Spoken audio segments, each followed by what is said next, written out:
pessoa disse assim: será que esse irmão tem noção do que a irmã Débora fez? Ela mandou fechar as igrejas dos bairros lá em Santo André e todas as cidades de São Paulo e outros estados. Mandou fechar as igrejas dos bairros, deixando alguns longe para os fiéis. Pois aqui tem carro, ainda vai. E os que não tem? Querida, eu fui obreiro da IPDA. Estive presente em muitas reuniões com pessoas ligadas à diretoria da IPDA na sede estadual em Santa Catarina e em São Paulo. O que a gente aprendia nas reuniões? Que quando era para abrir um ponto de pregação, tinha que ter no mínimo 10 pessoas ali, ou uma família, ou mais de 10 pessoas, senão não poderia abrir aquele ponto de pregação. Ponto de pregação, para quem não sabe, não é da IPDA, ou até mesmo os membros que não sabem, é como se fosse o começo do começo de uma igreja. O ponto de pregação é como se fosse pregar na casa de alguém e ali fazer uma igreja. É o começo de tudo.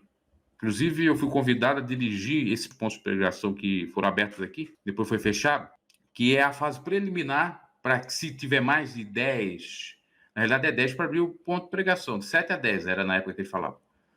Tem que ter 20, e aí já membros. Se tiver 20 membros tomando a ceia, batizado, aí o ponto de pregação vira uma congregação. Agora eles usam outro nome aí, sucursal, sei lá das quantas. Na minha época era assim, e era falado isso em reuniões. Era falado isso.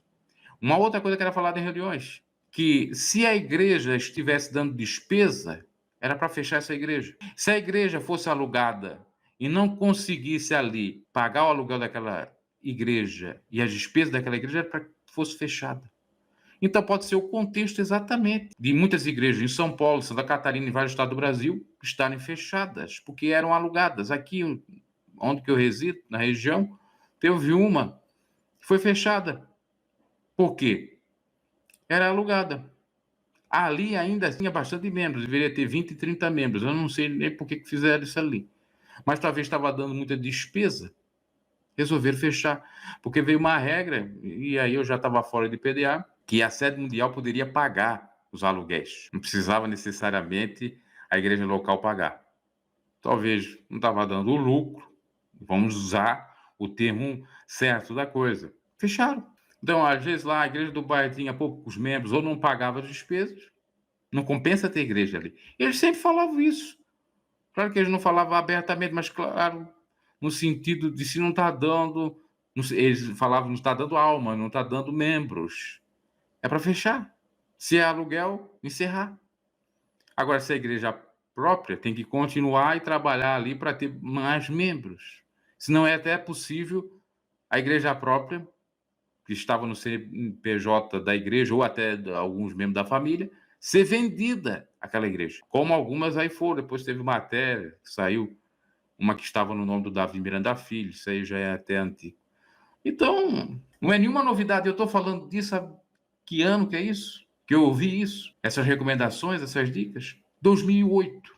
Porque foi em 2008 que eu fui levantado como obreiro. E o Davi Miranda estava vivo. Então, uma coisa que já vinha da época, da gestão da Débora, claro. Mas da época do missionário, e ele acobertava isso. Então, o que está sendo feito, ou foi feito, e principalmente depois que aconteceu a pandemia, toda a crise e tal, deve ter diminuído as contribuições, já era uma recomendação do passado, nada novo. Uma pessoa, o que ela fez? Mas isso já fazia na época do missionário. Então, o missionário ia ser castigado por isso. Teve igrejas na época do missionário que foram fechadas, com ele vivo. Não, mas que Deus castigou. Meus queridos, todos nós estamos suscetíveis a morrer, a pegar doença. Suscetível a morrer, claro, um cacete que a gente tem, mas a pegar doença, ficar doente. E eu creio, no caso da Débora, ela era muito viciada em trabalho. Isso afeta o emocional, a psique, a mente, e pode culminar.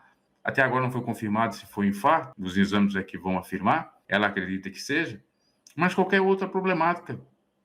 Transtorno de ansiedade pode levar a pessoa a ter um piripaque, entre aspas, parecer que está com um problema no coração e não está.